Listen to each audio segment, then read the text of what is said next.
Tired of your current job? You want to start your own business? Well, you're in luck. Jamie Lee is hosting So You Want to Start a Business, where every Saturday he interviews actual business owners and they'll share their journeys. They'll give you valuable tips and strategies on how to start and grow your own business. Let's see who Jamie has in store for us today on So You Want to Start a Business.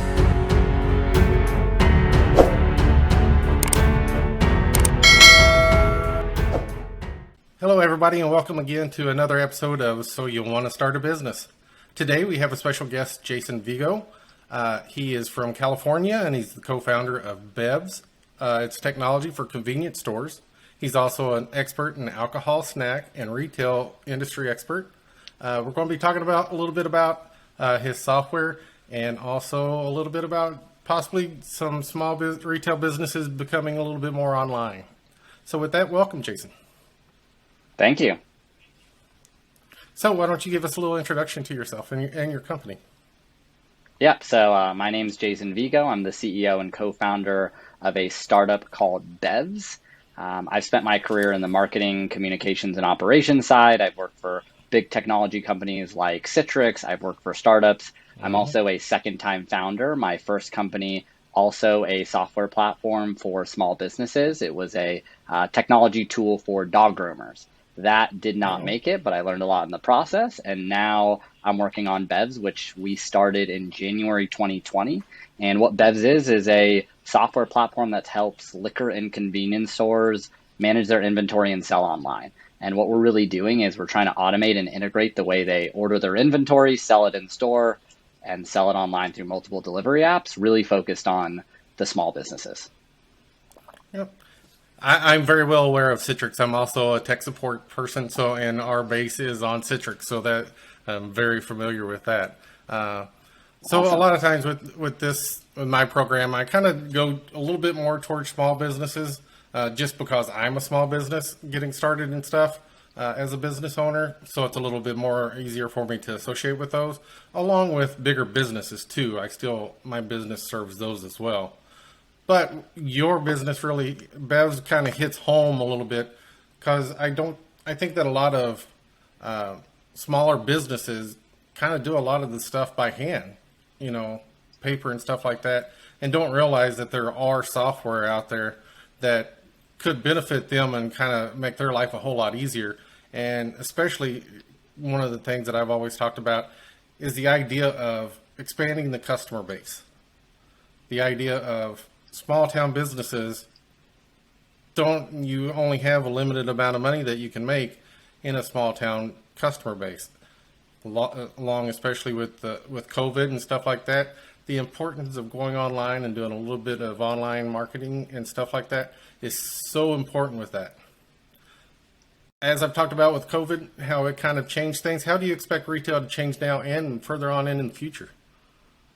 Yeah, so a lot of things. I'll give you one funny story based on one of the comments you said around stores not using digital technology when they could be. And so actually one of the things we saw was a lot of our convenience stores, and it's still happening today, you would think they maybe take notes online around products that run out of stock, or at a minimum put it on a notepad. We actually found a bunch of these convenience stores were taking a cigarette carton, smushing it, and then writing notes on the cigarette carton. And if you actually go into stores across the nation, you'll see to the left or right of the cash register stacks that look like cardboard. That's their notepad, right? And so a quick tool we built was that can be digital very easily. And I won't go into it today, or I can if it's of interest, but just a cool story there. But yeah, where do I see retail going? I think the pandemic was a forcing function, especially for small businesses who were not thinking digital, who were not going online.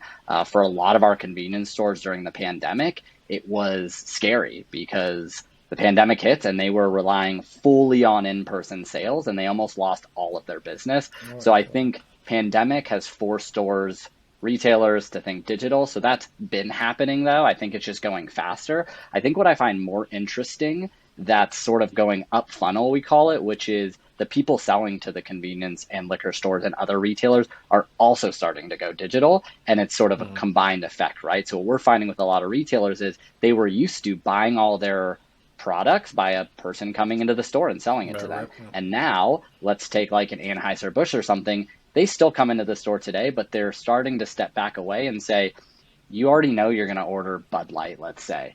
You could just order that online. You already know you're going to do it. So when I come into the store, let's talk about more fun and exciting stuff. So I think one is stores are going to go digital. The people selling to retailers are going to go more digital. And then I think on top of that, we're going to start to see more customization and products that consumers really want, because they'll start to know more based on the data. And that's really what we're kind of focused on in Bevs, is capturing that data and making it really interesting to allow stores to sell really exactly what their customers want locally and kind of online. And do you see small businesses becoming a larger part of that online environment with e-commerce? Yeah, so I think you'll find people that would argue one or the other way, that small businesses will go more out of business. I'm on the full opposite end of the spectrum. I'm a full believer that small and local business is going to start to take over a lot more of that. They can serve a better customer base more locally, more effectively. They can have more individualized relationships with their consumers. And so I'm a huge believer that those stores are going to bolster up. And what we're seeing on the technology side is technology is becoming cheaper and cheaper to make. And so companies like Bevs are starting to pop up that can be very specific. And how Bevs literally started was, there's restaurant technology, there's retail technology. No one's really built a system for this very specifically convenience and liquor stores that are independently operated. So I think you're going to start to see more of those tools to help the independent small stores really amp up. So that's what I think is going to happen. Oh, absolutely, and I think that especially whenever you have your Walmarts and stuff like that are online and stuff like that, that without that presence, that's where that business ends up losing. You know, I guess you could say where if a Walmart comes in or a dollar store or something like that, kind of pushes the smaller businesses out. But if they get online and make their presence and make an effort to make their brand known and that it's online and that the customers, you're all a local business is going to have more of a connection to the community. But then the idea of going online to be able to do their purchasing and viewing their inventory and stuff like that, I think that, because I know that I'm a big purchaser now of like just the part of grocery stores, being able to pick it up, do it online and pick it up to save time and stuff like that from those crowds and stuff. So I definitely believe those will be a big thing in the future.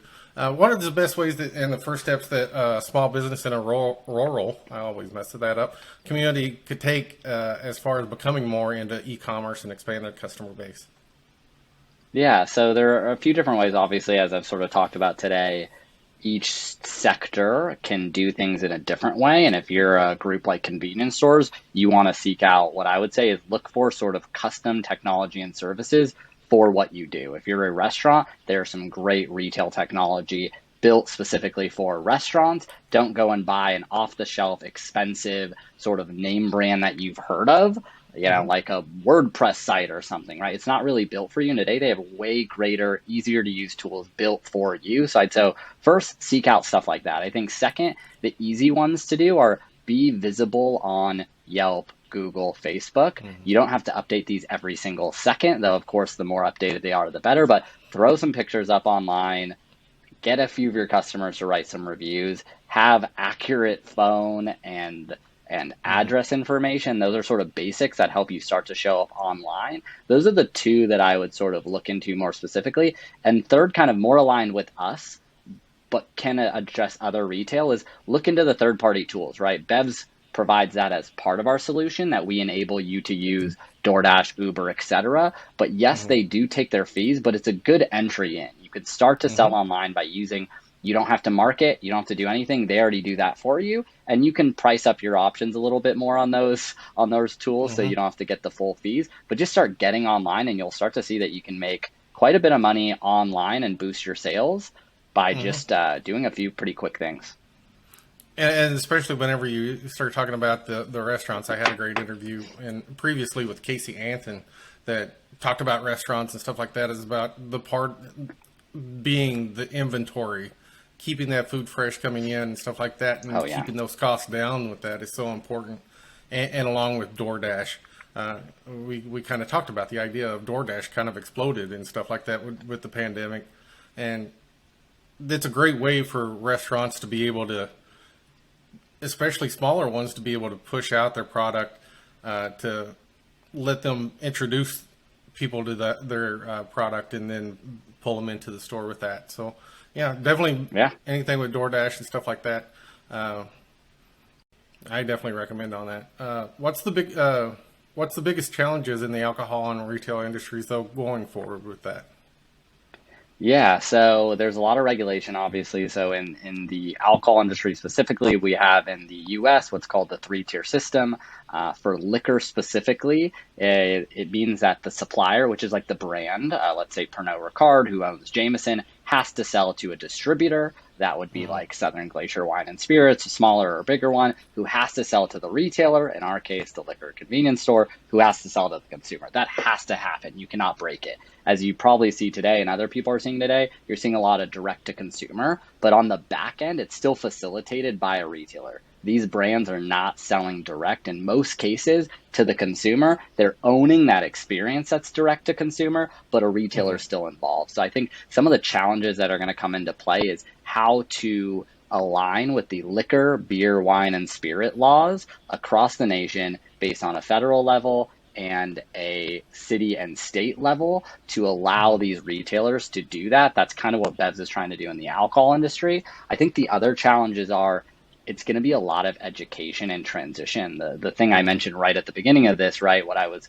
seeing the trend was less even just retailers starting to be more tech savvy, but the distributors and the suppliers are, right? And so store owners are going to have to get really used to what's I think, going to be a pretty rapid shift on humans selling them items in store to going digital, tracking all their items online. I think it's going to be a huge shift, and small businesses are not, I think, fully equipped just yet. And I hope more companies like Bevs come out on all sorts of retailers to enable them to really do this, because it's not really fair to them to just flip a switch. And so I think that's going to be interesting. The regulation plus just sort of the rapid pace. I mean, the convenience store industry was pretty similar for decades. My co-founder actually owns and operates convenience stores. He's been doing it for 38 years. And it's like what's happened in the last 5 is insane compared to the last 35. And so it'll be exciting, and hopefully will help the small businesses really capitalize on it instead of get sort of defeated by it. With the advent of a lot of technology, I know that a lot of it kind of, you had the older generation that didn't really take to technology. Do you really see that those are going by the wayside since technology is starting to be around for a while now, that it is a lot more owners that are more tech savvy and more open to bringing the technology into their business? Yeah, so we're seeing a combo of sort of 3 things. One is the more old school owners who really ran their business all in store are now realizing, honestly, because of the pandemic, that they have to start thinking digital. So that's part of it, right? Maybe a third of it. The other third is generational shifts. Owners are starting to pass on their businesses to their kids. And we've met with a lot of these kids who are super young, maybe not even college educated, they grew up in the digital age. So this is all like easy for them. And they are asking great questions and really seeking out technology to enable their stores. So that's kind of the third of it. And that's really what we're kind of seeing today. The last piece is there are some stores who do neither, and they either sell their store or they sort of move on. So far, it's pretty minimal. So we have, hundreds of stores today. It's only been about 5 stores total that we've worked with that decided they had to sell the store. But for the most part, it's those first 2 I said, which is people embracing technology finally, and younger generations taking over that are really digitally savvy. And that's, I think that the pandemic kind of separated those 2, don't you think? The ones that were a little tech savvy and kind of seen the road ahead, I guess, are the ones that took advantage of like the ERC and the PPP and stuff like that, and kind of changed their business around to where the ones that weren't open to technology and stuff, they're the ones who end up shutting their doors at that time. Exactly. Yeah. So with the small business and stuff, like for a business owner, when you're thinking of customer base and whenever they first start a business, would you recommend that they concentrate on their local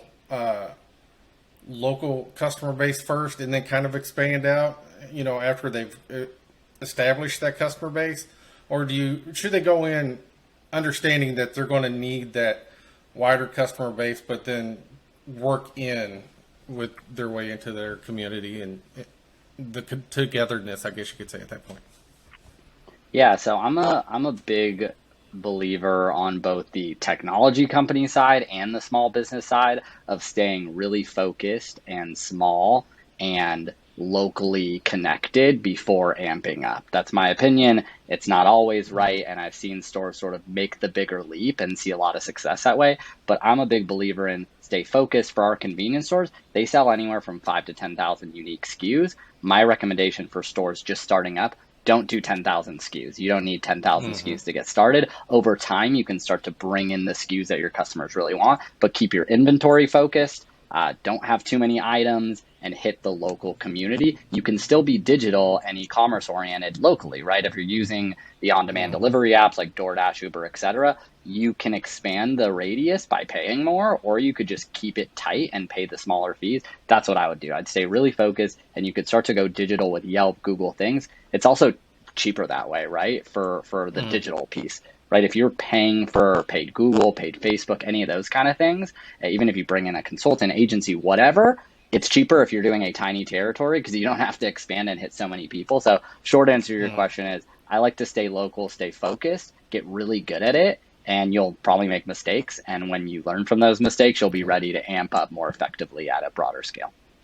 Totally understand. And I think that's one of the things that there's so many choices whenever you go into business anymore. And it's one of those things I know, like for me, as a digital marketer and stuff like that, there's so many options that you can provide in the digital marketing thing, but it gets so overwhelming to think, okay, I need to be an expert in everything. Yeah. So it's the idea of focusing on one and then expanding through is definitely, I totally agree with you there. But with even the tools, right? Yeah, absolutely. To your point, not just the products, not just the location, but even literally the tools you pick. You don't need to use Uber, DoorDash, Grubhub, Post. Like, don't use 7. Pick a couple. Pick one and get good at it. I agree. Yeah, because I've gone through, and there's so many things on Facebook and TikTok and everything now that you kind of go through, and I had like 90 tabs on my thing to go through, and then you're like, okay, these are the ones I like. Let's get rid of the rest of them, and let's kind of concentrate on what we can do. But one of those things that I think that in talking with some of the business owners and the idea of going online and stuff like that is the idea that they're afraid to expand too much because they're afraid that they will lose that small community touch. What would you tell them at that point? Yeah, I think if you build it up the way we just talked about, where you sort of have a stake in your local community, I don't think expanding ruins that at all unless you do it poorly, which is way easier said than done, right? It's not just as simple as I do well locally and then I just started going nationally and all is good. But the stores I've seen, at least in our network, that have done it well is they have a strong stake in their local community. People are coming in person, people ordering for pickup, people ordering local delivery within a mile or two of the location. Then they started amping up bigger. They'd grow their radius, they started doing shipping, and they sort of almost ran those completely separately. To the local community, it felt like the same exact store. What I've seen it work the best is when you do those both right, they start to play off each other. So as you start to scale up, one, store owners start to have more money. They can try more new products and SKUs. They can charge less, right? We have store owners who are able to do 5, 10, 15 local convenience stores, and then they get to buy in bulk and lower their prices. And so I think when I see it work really well is do the local first, do it well, and then run the separate pieces and don't neglect what you already had going, and then start to utilize those as opportunities to sort of win in both areas. But at least for our specific audience, the convenience store, very doable to not neglect the local community and still start to think a little broader. Totally agree. Good point. And I think that the best point that I really picked out there is the idea that a lot of times with small businesses, if they're trying to compete with a Walmart or something, they can't do it because they have to get a higher percentage from each sale because they don't have as much sale. To where if they realize that if they go online and actually do more volume, then it'll actually benefit their smaller community because they would be able to lower their prices for the smaller community since they're getting that bigger volume.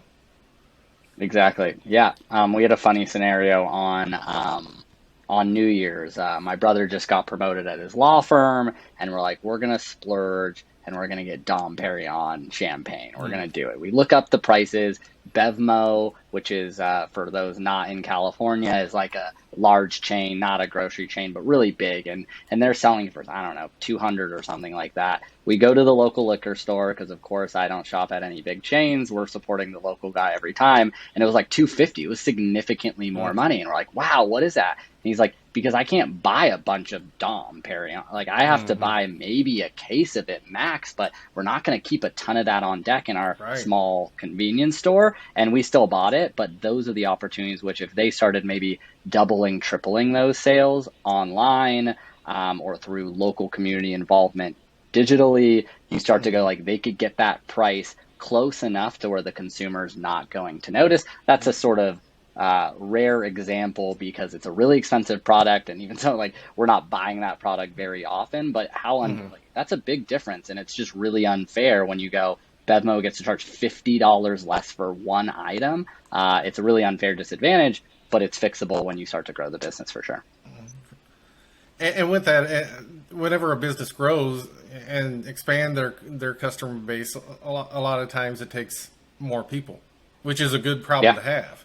It helps the smaller community to get more people in and stuff like that. What do you recommend as far as tips and stuff like that as they start to build their team and growing nationally and internationally at that point? Yeah, so I think it's obviously very different the way I run a technology company and the way we support our local small businesses in growing. I think it's just very different depending on the talent you're hiring, especially at convenience stores. You're going to have the day-to-day clerks working at the store, these sort of entry-level positions. As you scale up, it gets differently. So I guess my advice is more holistic to it. What I found is getting really good at interviewing and recruiting is a skill that you could probably grow forever. I've been working on it for a long time. I continue to focus on working on it. I've made bad hires. I've thought I was really good and still make bad hires, but getting better. I think the second is getting to know members of the community in a way that you start to find that people that wouldn't on paper be the right fit for a role end up being some of the best people I've ever hired, right? Whether you're a small business or a technology company or a marketing agency, right? You start to go like, they weren't marketing agency, for example. They have no marketing background, but they've shown certain skills or culture fit that can be really helpful for you. And I found those people end up being some of the best as long as they have hustle and really want to sort of help the end customer and be a hard worker. And that's really sort of what I've seen. And the relationships are key. I found most of the best people I've ever hired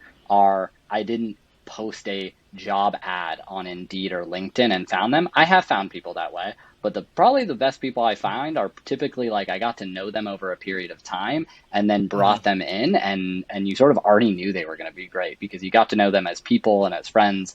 And so, I think that's what I would kind of recommend, but it's very circumstantial depending on the roles and the type of company, depending on the needs. But that's what I'd recommend. Awesome.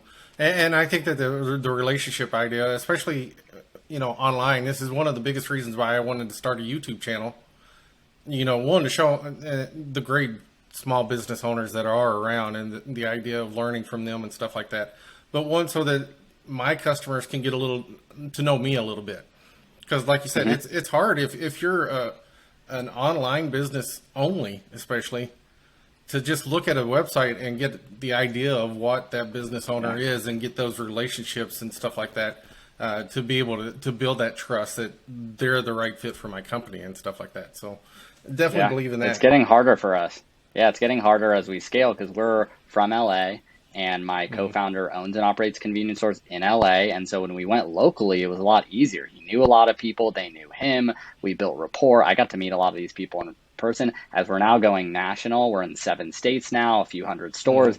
It's like starting to get to the point where I don't even meet every new customer we get in. And I know exactly what you said. They come to our website, they see what we're offering. We try and make it look pretty and easy to use and all that, but we're becoming more of a brand and less of that human centered, which is not what we want to do as we scale up, because we're literally building technology for the small business. So we're trying to sort of balance that growth with being humanized for these. And it is not easy and no single answer, but something we're working on for sure.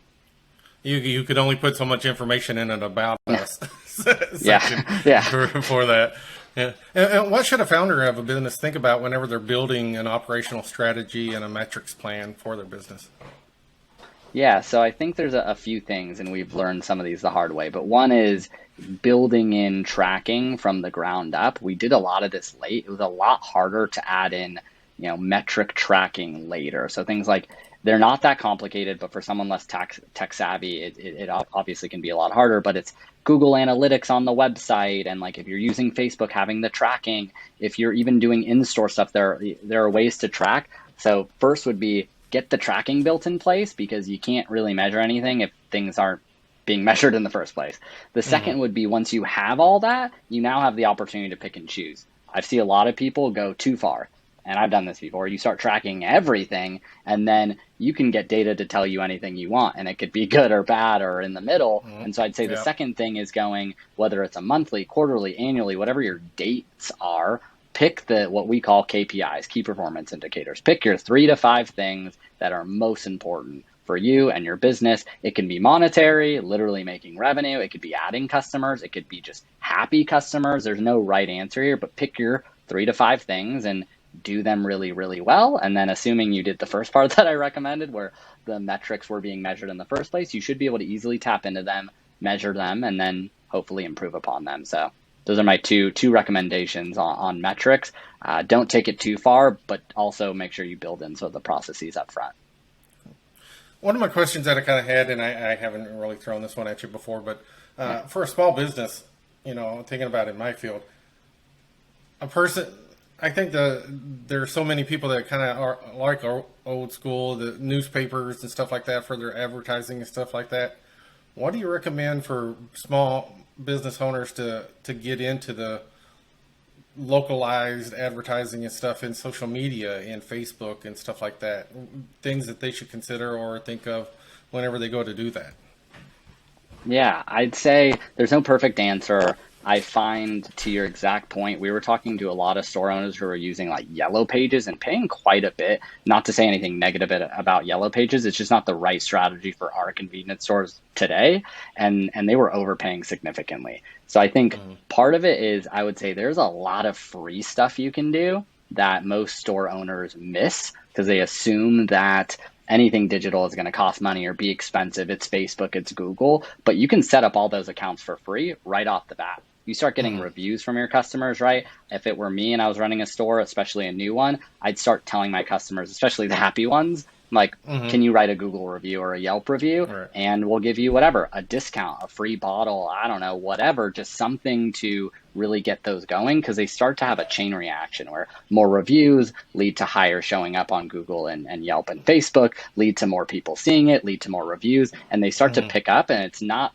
that as hard as it seems at the beginning. The second is there's a lot of like online local communities too, Facebook especially, where you can join groups as part of communities. We actually did a test at Bev's. We felt like there was a gap in that. So we just built what was called the Liquor Store News Network on Facebook and just started inviting convenience stores as sort of this place to just talk about convenience stores, new items that are coming out, ABC laws, things like that. And we started getting hundreds of people joining, like way more than even the amount of stores we had. So I think part of it, you could launch your own community, but for sort of your question and building, sort of starting small, would be find some of the local communities that are already there. So I would say my sort of response to you would be less about finding these sort of paid opportunities and how to get in the newspapers and things like that. I'd go for the free stuff and really try and amp those up.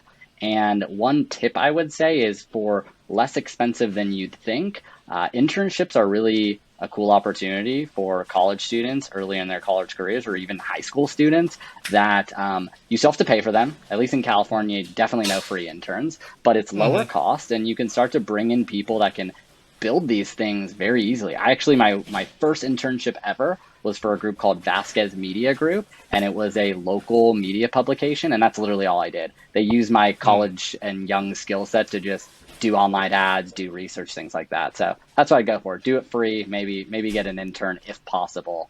And yeah.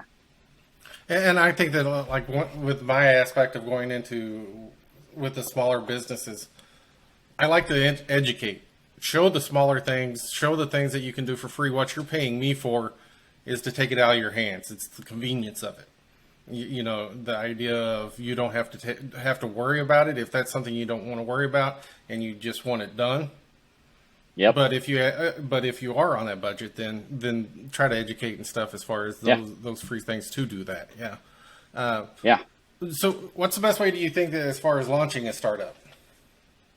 Yeah. So I really look deeply at sort of this first step that is research. And so I think part of the reason my first startup failed and my second one's doing better is research can encompass a lot of things. To me, it's one, there's just Google things online. What's already happening now? If you're opening a small business, you're opening a service or a marketing agency or a technology company, it doesn't matter. Find out what's already out there. Find out trends. Is the industry growing? Are there opportunities locally, globally, nationally, et cetera? Second, talk to a bunch of people. That's what I found is literally the best thing you can do. Talk to your potential customer for sure. What are they doing today? What might they want to be doing? And then secondly, I would say talk to industry people, right? So in our space, we weren't just talking to convenience store owners. We started talking to alcohol distributors and brands. And when you're not a company yet, it's almost the easiest way to get in front of these people because you're not a threat at all, right? At some point, you may become a threat. You can talk to competitors really quite easily. So I talk to anyone and everyone. This is a fake number, but I always go with like talk to 100 people, a mix of potential customers, potential competitors, industry players, et cetera. You'll learn so much from it.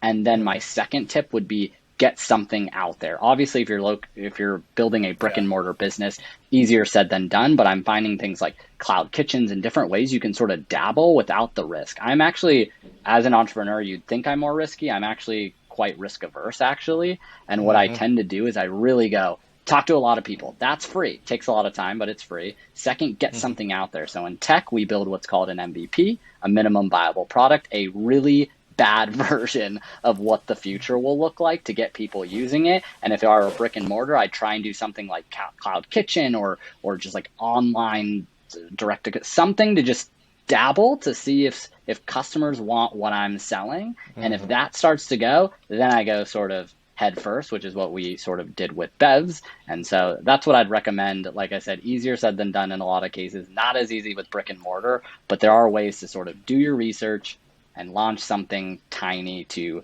get the proof that people want it. And I find sometimes during those two phases, you change completely what you are actually going to do and find the right thing. For another day, Bevs was a very different company, how we started, and we pivoted to something completely different. And we really figured it out once we put it in the market. And I think that's the best way to do it. And I think that especially I'm an absolute introvert, and I'm always the type, a little bit of ADD where I analyze everything to where one of the biggest things though is the action part, the part of do something. You can overthink something you can think up the best ideas in the world, but if you don't actually do something with them, then it doesn't really make any difference at that point. Yeah. I'd say with the research component, right? That's the one caveat. Don't go so down a rabbit hole. You research anything enough, you're going to find reasons not to do it, right? You're going to go, there's too many competitors and it's so expensive and everyone's going to tell you it's a bad idea, whatever. I think the research is important, but it's very deterring sometimes. So don't let it get you too far to not act. But sometimes a double-edged sword there. But yeah. And I think, so going back to social media and stuff like that, one of the things that you spoke on that I think is very key that a lot of people don't understand is the biggest part whenever you're building trust online is the idea of customer reviews, the idea of putting customer testimonies and stuff like that online, and being able to do that online. But can you go in and one of my biggest things that I see, especially with small businesses, is they actually do a website or they do a Facebook page. Especially a lot of the smaller restaurants. What do you feel is the value as far as having the two separate ones and how they play together? As far as having the website kind of drive you to the social media that kind of lets them get to know you, but then the social media that drives them to the website that kind of shows the professionalism and the idea of the business, I guess you could say. Yeah, no, it's a great question, and as I've sort of stated for every answer, but depends on the type of business. But I'm a big believer in website presence has to be there, and I'd also say once again, way easier than a lot of people would think to whip up a website. Sites like Wix and Squarespace, and now with all the artificial intelligence stuff, there literally you could get a website built in seconds that look pretty nice. I think the younger generation, as we're talking to, because our customers, right? Our retailers are selling to consumers who are younger. We talked about our retailers are getting taken over by younger generation. They expect a website. It's almost like the bare minimum. There has to be something on there that shows the website, and that doesn't have to be updated as much. So you get the website built, you got some good pictures, information, accurate phone submission, etc. I think that's key. So I'd say that's the primary one, in my opinion. I think the social media can play off really nicely, but we talked about this earlier. I don't think you have to go into every single one. I don't think you have to feel like I have to have a website, Facebook, Instagram, Yelp, TikTok, Snapchat. I mean, you could go down a Twitter rabbit hole here, right? I'd pick a couple. I'd one, be customer centric, right? Which is, what do your customers use? I gave an example earlier. We built that Liquor Store News Network Facebook group. Well, I don't like using Facebook. I rarely use it now. But we talked to our customers, and it's still the older generation was using Facebook more often. So we're like, meet your customers where they are, right? Yeah. And now we're finding the younger generation wants to use Instagram or Snapchat. So we're trying to figure out how to build an online community that way. I don't know exactly how we're going to do it, but we're getting there. But I think my short answer would be have the website first and pick one or two social media channels to start to engage your audience and really do them well before you start thinking of a bunch of them. And I would push people to do both. You ask, like, can you do one or the other? I'd push people to do both. You do not have to post on your social media every single day. If you keep it even remotely active, weekly or bi-weekly with a post, so they know you're a real existing business, it's a really good opportunity. And it takes a while to build up. So you kind of want to start those things early, because over time, you start them late. We have a lot of stores who did Yelp and Google and stuff so late that it's like, it's going to take a couple years for you to build up the reviews and photos and comments that you can sort of naturally do if you just start early. So that's what I'd recommend.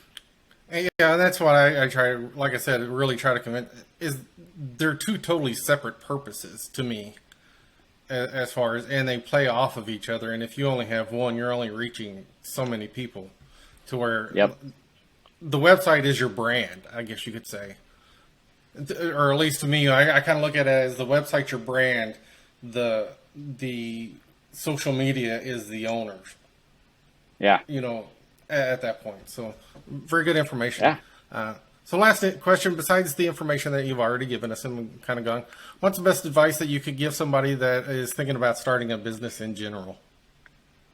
Yeah, I'd say the one thing I wish I did better early on was ask people for help and advice. And I think you'll find more people are willing to give it. So early on, the example for Bevs was we thought we knew what we were doing, too much ego for sure. And then we joined a really early stage accelerator. So in the tech world, we have they basically, it's an accelerator. They help you grow your business.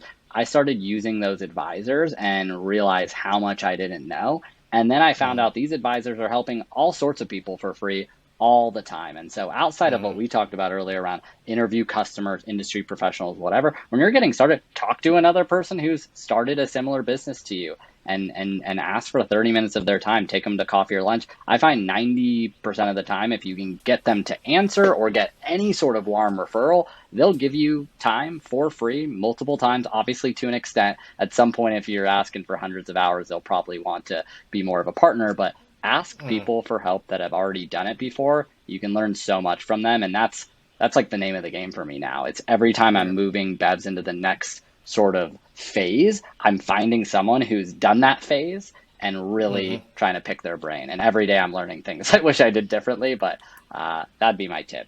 Talk to people who've done it. And before, I think that a lot of I think that a lot of business owners are proud of their business and they want to talk about their business and what they've done, and they're proud of that.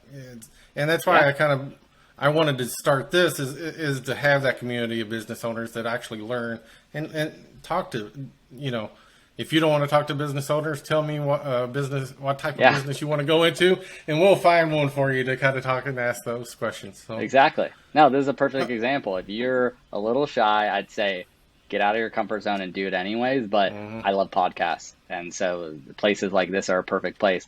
At a minimum, you're in a car at some point or you have some spare listening time, listen to a business podcast that talks about, some businesses in your sector. And so, it's amazing. It's amazing how somebody sees things differently than you, and you suddenly think of an idea that like, wow, that would work in my business. 100%. So thank you for being here. Tell everybody the best way to contact you and to support your business. Yeah, so check us out online, our website. We better have a website if I'm telling everyone else to have a website. So it's bevz.com, BEVZ.com. You can reach out to me personally via email. I'm jason@bevz.com. And how to support our business is we're building technology for liquor and convenience stores. So if you are a convenience store or liquor store owner, or you know anyone who is, we are built from the ground up. Like I said, my co-founder literally is a convenience store owner. So we are built by convenience store owners for convenience store owners. So if you know anyone and we can help them, we're really, truly in the business of helping these small businesses, specifically convenience stores and liquor stores, manage and grow their business and embrace tech. We will do a lot of the services and technology for you and make it really easy. But yeah, happy to help. As I mentioned, ask founders for help. And if you heard anything today that I could be helpful with, I'd be happy to help or provide advice. Great. I'll have all your information in the description and stuff. Please, everybody, make sure that you like, subscribe, and comment. Comment the things. If you have any questions that you would like to ask Jason, put it in the comments. If he doesn't read the comments, I'll share them for you. So thank you for your time. Really appreciate it. I think that some of this information from you experts is valuable, and I hope that a lot of small businesses kind of listen to it, soak it in, and see how it works with your business. We're not trying to tell you how to do your business. We're giving you information on how you can implement small ideas to expand your business to the level that you want it to be. So with that, love it. Again, thank you, Jason, and with everybody. I hope that you enjoyed the time, and give us a comment and stuff. And thanks for watching.